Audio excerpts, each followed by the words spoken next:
Hai para mahasiswa dan mahasiswi semester akhir seluruh Indonesia. Di segmen ini saya mau berbagi tentang 5 judul skripsi khusus jurusan psikologi yang terbaru berdasarkan konteks permasalahan psikologi masyarakat di Indonesia. Nah, seperti biasa di channel ini boleh dicek judul-judul skripsi yang saya angkat dan saya bagikan merupakan judul-judul skripsi yang terbaru yang terupdate berdasarkan konteks kekinian. Judul skripsi ini belum pernah diteliti sebelumnya, sehingga ini layak untuk diangkat menjadi karya ilmiah, apalagi dalam tugas akhir di skripsi para mahasiswa dan mahasiswi seluruh Indonesia. Oke, kita akan bahas satu persatu 5 judul skripsi psikologi ini. Nanti akan saya jelaskan, lalu akan disertai juga dengan rumusan masalahnya tiap-tiap judul.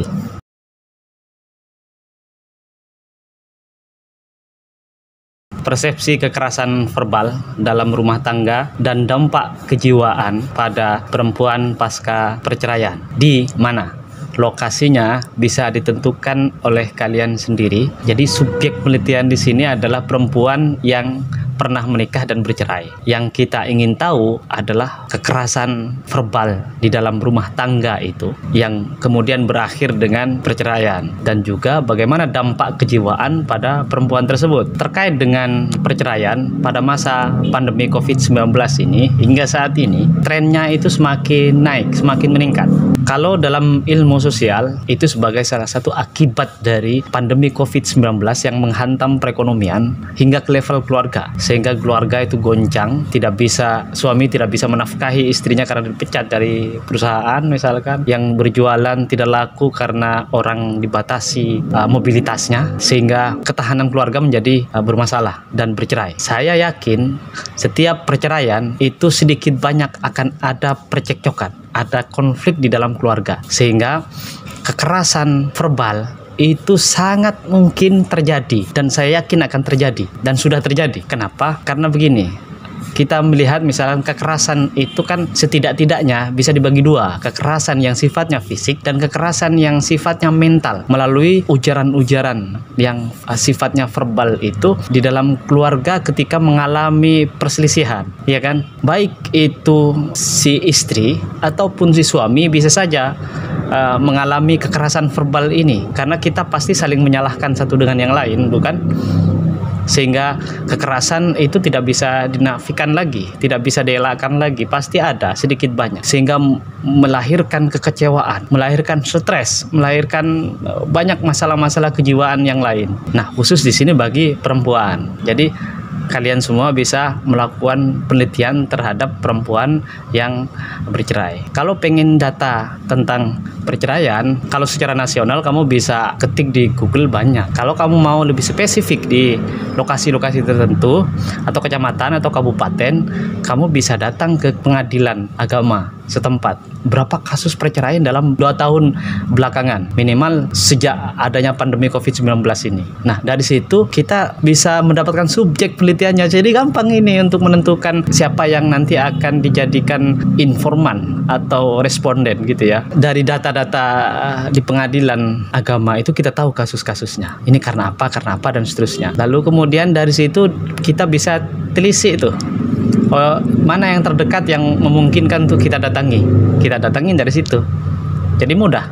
Supaya nggak berlama-lama, mari kita rumuskan fokus penelitiannya yang saya susun dalam bentuk pertanyaan penelitian. Yang pertama, bagaimana persepsi kekerasan verbal dalam rumah tangga bagi perempuan bercerai? Jadi kita ingin tahu dulu ya, seperti yang saya katakan tadi, bagaimana sih persepsinya, bagaimana perempuan itu memaknai kekerasan verbal yang dia dapatkan atau dia lakukan bahkan mungkin dalam rumah tangga bagi mereka yang sudah bercerai itu. Nah, dari situ kan kita pasti mengorek ya, mencari tahu apa penyebabnya, kemudian bagaimana perselisihan yang terjadi. Saya yakin perempuan-perempuan itu akan lebih mudah untuk kita ajak ngobrol, curhat lah istilahnya.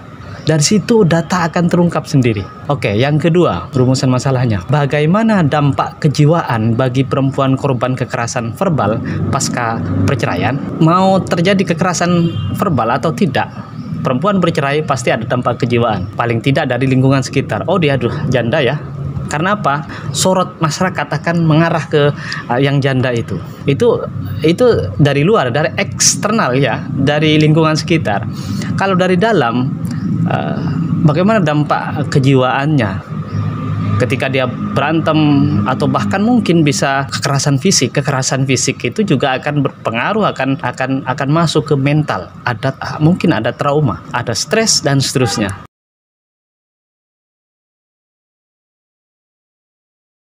Judul yang kedua, hubungan coping stres dengan tingkat religiusitas personal pengidap COVID-19.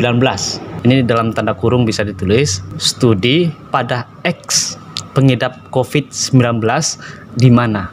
Silahkan ditentukan sendiri. Ini siapa saja pengidap COVID-19 bisa dijadikan subjek penelitian. Banyak masyarakat yang alhamdulillah sembuh, banyak yang meninggal, dan saya yakin setiap orang yang sedang mengidap COVID-19 itu ada rasa ketakutan, stres dan seterusnya, atau bahkan mungkin dia bisa saja membayangkan tentang kematian.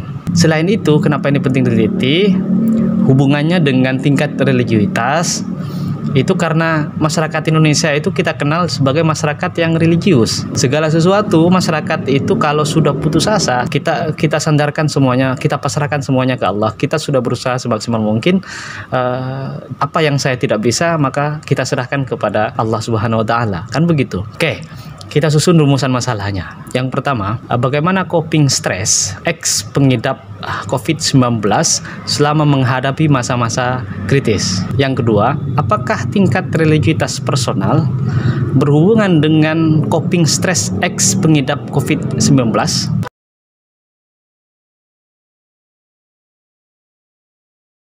Sekarang judul yang ketiga, studi fenomenologi perilaku altruisme pada relawan COVID-19 di mana?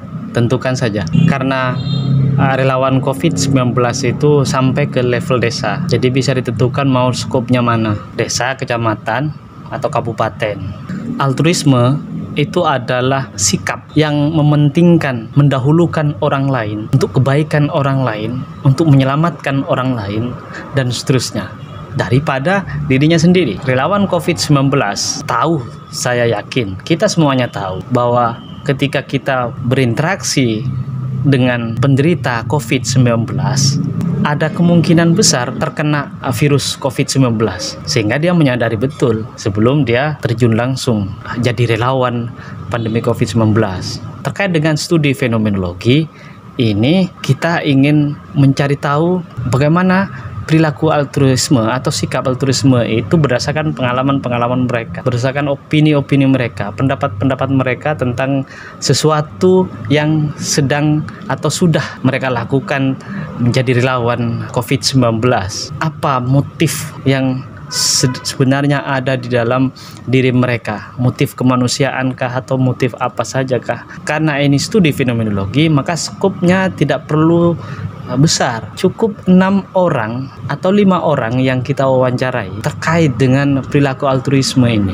Kalau di level desa, datanglah ke desa lalu kemudian tanyakan relawan-relawan COVID itu di mana. Di sana pasti ada datanya, orang-orangnya, karena itu pasti berkoordinasi dengan pejabat-pejabat di tingkat desa atau di tingkat kelurahan, atau mau ke kecamatan silahkan. Fokus masalahnya kita susun berdasarkan rumusan masalah pertanyaan penelitian. Yang pertama, bagaimana motif altruisme? Seperti yang saya katakan tadi, altruisme perilaku yang mementingkan kebaikan kepada orang lain daripada dirinya sendiri pada relawan COVID-19 di mana? Gitu ya. Kemudian yang kedua, apa makna berkorban melakukan pertolongan terhadap pengidap COVID-19 bagi para relawan di mana?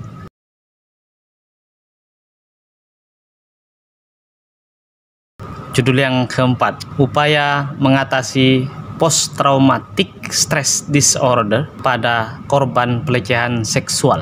Dalam tanda kurung di situ, studi pada layanan konseling. Ini lokusnya bisa pada layanan konseling di mana saja yang bisa diakses ya. Jadi ini untuk memudahkan ketika turun untuk melakukan penelitian di lapangan, sehingga subjek penelitiannya akan lebih mudah didapatkan. Terkait dengan pelecehan seksual, sekarang itu kan bahkan di level perguruan tinggi sejak ada Permendikbud ya tentang topik ini, kan kemarin ada fenomena di Unsri, dosen melakukan kekerasan pelecehan seksual terhadap mahasiswinya. Kemarin di Bandung, kiai lo ya, 21 korbannya. Ada yang hamil melahirkan, orang tuanya nggak tahu. Saya punya mahasiswa bimbingan dulu melakukan penelitian tentang pemerkosaan di salah satu tempat di Banten, dan itu mengerikan karena dia masih usia SMA, diperkosa oleh 4 orang. Kemudian dia stres, anaknya, keluarganya stres apalagi, sehingga dia untuk sementara waktu dia diungsikan ke luar tempat tinggalnya di rumah saudaranya di daerah Jawa. Nah, ini kita bisa, apalagi yang sebagai korban gitu ya. Jadi ini bisa diteliti. Tapi karena saya takut adik-adik nanti kesulitan untuk mendapatkan subjek penelitian korban ya, maka saya fokuskan ke layanan konseling, karena mereka saya yakin pernah melakukan layanan konseling terkait dengan korban pelecehan seksual. Kita susun rumusan masalahnya. Yang pertama, bagaimana penanganan korban pelecehan seksual yang mengalami post traumatic stress di layanan konseling mana dan seterusnya gitu ya. Kemudian yang kedua, upaya dan pendekatan apa yang dilakukan konselor untuk mengatasi post traumatic stress disorder bagi korban pelecehan seksual.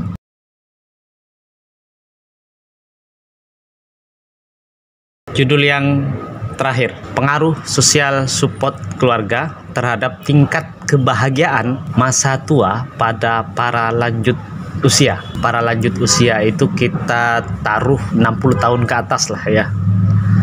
Nah, silahkan adik-adik bisa lihat yang umur berapa sih yang masuk ke dikategorikan sebagai lanjut usia gitu ya. Tetapi yang standar itu 60 tahun ke atas. Karena usia 60 tahun itu banyak yang usia-usia pensiun kan. Masalah dari judul ini adalah terkait dengan dukungan keluarga pada orang tua kita. Lalu siapa lagi sih yang bisa mendukung, bisa memberikan perhatian, bisa mendampingi orang tua kita kalau bukan kita? Apalagi pada masa sekarang, di mana masa-masa rentan, masa-masa krisis, masa-masa pandemi, di mana orang tua itu kalau sudah usia lanjut itu kan penyakitnya kadang kompleks, penyakit apalah, dan sebagian besar orang yang terkena virus pandemi COVID-19 itu yang meninggal berdasarkan informasi data-data yang telah kita lihat secara global itu adalah orang yang punya penyerta